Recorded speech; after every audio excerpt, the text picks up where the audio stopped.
பயப்படுறதுக்கு ஒன்றும் இல்லை சார். இன்ஜெக்ஷன் போட்டால் சரியாயிடும்.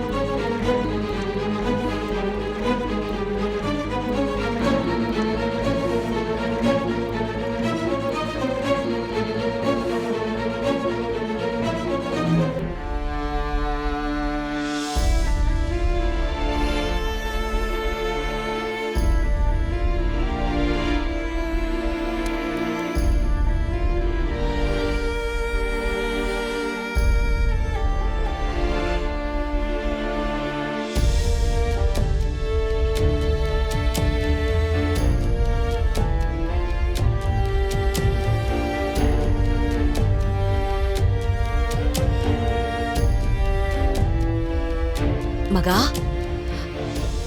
மகா,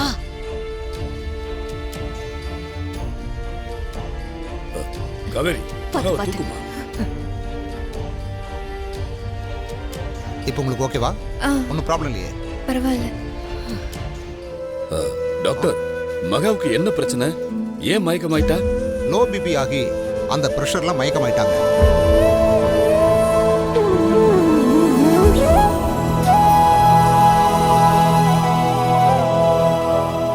என்ன டாக்டர் சொல்றீங்க? இவ்வளோ சின்ன வயசுலயே லோ பிபியா? ஏதோ ஒரு விஷயத்தை நினைச்சு மன அழுத்தத்தில் இருந்திருக்காங்க. ஏன் மகா, இந்த சின்ன வயசுல உனக்கு என்னம்மா கவலை? அவங்க ரெண்டு பேரும் கல்யாணத்துல ஒண்ணு சேரணும், அதுதான் சரி. நான் இந்த நிச்சயதார்த்தம் முடிஞ்சதும் உங்க யார் கண்ணிலையும் படாம எங்கேயாவது போய் என் வாழ்க்கைய வாழ்ந்துருவேன். நிச்சயம் முடிஞ்சதும் எப்படியும் இங்கிருந்து போயிடணும்னு தான் மகா முடிவு பண்ணியிருந்தாக்கா.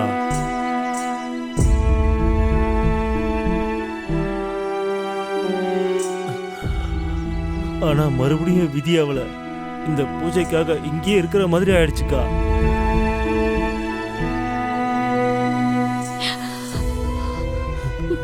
அவ இந்த குடும்பத்து மேல நிறைய மரியாதை வச்சிருக்காக்கா. அவளால நம்ம குடும்பத்துக்கு நல்லது நடக்குமே தவிர எப்பவும் கெட்டது நடக்கவே நடக்காதுக்கா. அவளை நீங்க முழுசா நம்பலாம்க்கா. மயிலு, நீ சொன்னதெல்லாம் கேட்டதும் எனக்கு என்ன பேசுறதுன்னே தெரியல. மகா வாழ்க்கையில இவ்ளோ பிரச்சனை இருக்குன்னு நான் நினைச்சு கூட பார்க்கல.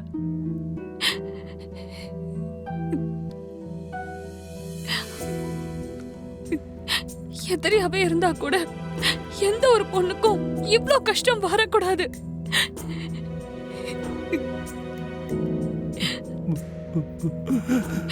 இந்த சின்ன வயசுல அவ எவ்ளோ கஷ்டத்தை அனுபவிச்சிருக்கா. நானும் உண்மை என்னன்னு விசாரிச்சு தெரிஞ்சுக்காம அவசரப்பட்ட அடிச்சிட்டேன்.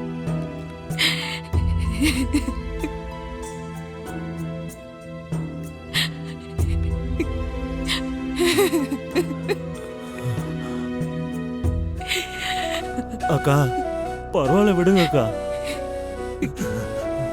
உண்மை என்னன்னு தெரியாம தானக்கா நீங்க அவளை அடிச்சிட்டீங்க. இப்ப உண்மை என்னன்னு தெரிஞ்சிச்சுல அக்கா. அவன் மேல தப்பு இல்லைன்னு இப்ப நீங்க புரிஞ்சுக்கிட்டீங்கல்ல, அது போதும்க்கா, விடுங்கக்கா. இல்ல மயிலு, நீ சொன்னதெல்லாம் கேட்டு எனக்கு ரொம்ப கஷ்டமா இருக்கு. நான் அவளை அடிச்சிருக்க கூடாது.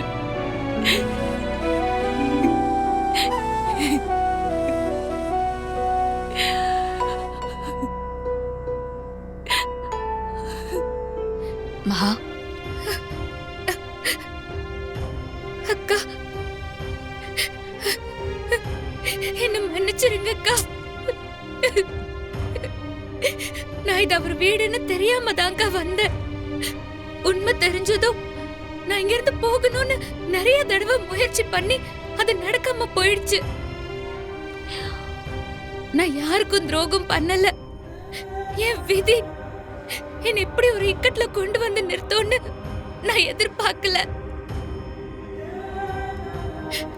சத்தியமா சொல்றேன், நான் இந்த குடும்பத்தை கெடுக்க வரலக்கா. நான் தப்பானவ கிடையாது. தெரியுமா, நான் வீட்டை விட்டு ஒரு தடவை போனப்போ அம்பிகா அம்மா என்ன திரும்ப கூட்டிட்டு வந்தாங்க.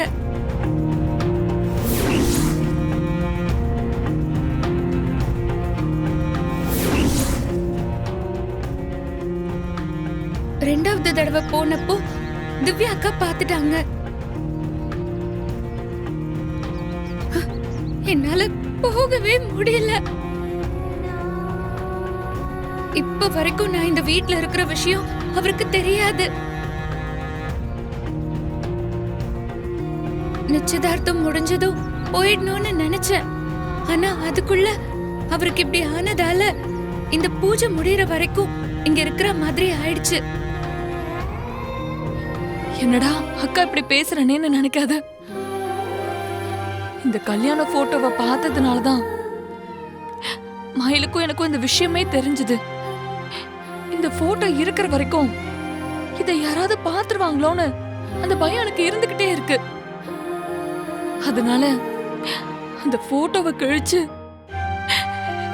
திரு இருக்கிறத என்கிட்ட கொடுத்துருமா.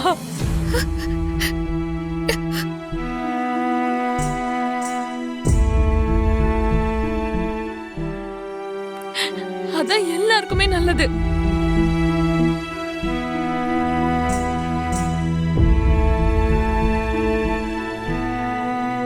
சாரி மகா, இப்படி கேக்குறதுக்கு எனக்கே ரொம்ப கஷ்டமா தான் இருக்கு. இத நான் சொன்னதும் உன் மனசு என்ன பாடுபடும்னு என்னால புரிஞ்சுக்க முடியுது. இந்த குடும்பம் பிரியாம இருக்கணும்னா அந்த போட்டோவை ரெண்டா கிழிச்சு கொடுத்துருமா.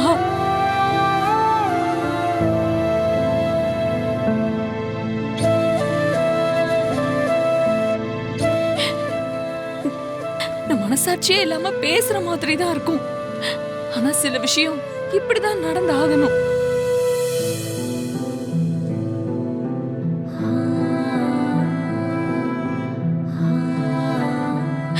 ஒரு பொண்ணா உன் மனசை என்னால புரிஞ்சுக்க முடியுது.